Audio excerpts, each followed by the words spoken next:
Speaking of the West, of course, you talked about the joy of St Kilda earlier on, Robbo, but the other side was the Fremantle Dockers, and no one was more frustrated with their loss than Ross Lyon. And there it is, a mighty win to the Saints. A mighty win indeed. We've won 8 in a row and they've lost 7 out of 8. You'd think we would have won today. Clearly there's something somewhere in our preparation that has meant we haven't been ready to play. We're a no-excuse footy club, so we're not looking for excuses. We were beaten by a better team today with greater effort. We seriously need to improve our footy. The actions we saw today were unacceptable.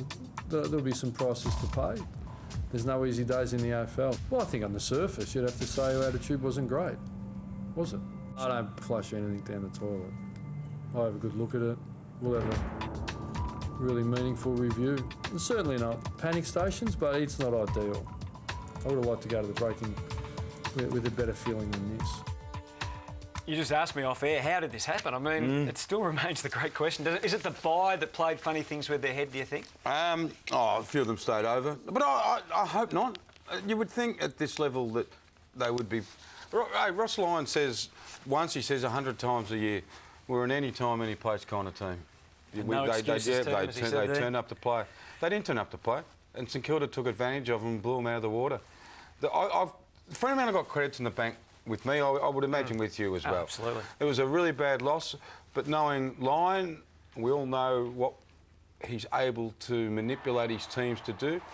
He will use this as a positive. He will use this as right. This is the start of our run into the finals, our 2 months to go. If we don't do what we want to do, this is what happens. And if St Kilda can do it, no disrespect to St Kilda, what are the other teams going to do? That's how I see it. The magnitude of the loss was unbelievable. How can they gave up? So there's that element, the effort, which again you wrote about this morning. But what does it actually mean in terms of the run home, which we'll look at in a moment, but in terms of how we actually assess Fremantle? They obviously missed balance on. They're confident they're going to get Walters back probably for about the Hawthorn game, around 21. Sandilands will return from Griffin, and Stephen Hill. I mean, they're 4 quality players that are out of that team. So how do we take that into account? I reckon you have to be internally in the camp. Like Ross Lyon spoke about effort.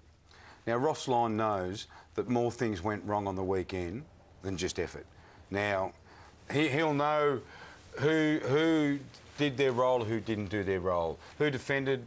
Just for example, who did the high half forwards play their role? Did people roll back properly? All those details in games.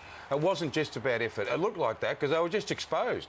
Any team that gets exposed like that, Hutto, and you've seen enough, and I've seen enough football. We all have. A, it looks like they're not trained, but B, everything collapses. The game plan, the game style, what they want to do collapses, and then it looks like they're not trying. I said they gave up. You know what? They probably did at the end. It just got so hard, and the Saints were rang on top of the ground. But there's probably mechanics in that team that he would be concerned about after the weekend. Well, as you and Jared discussed last week, the loss now means top 2 becomes harder, it makes a qualifying final much tougher, and the ramifications after that could be significant for Fremantle.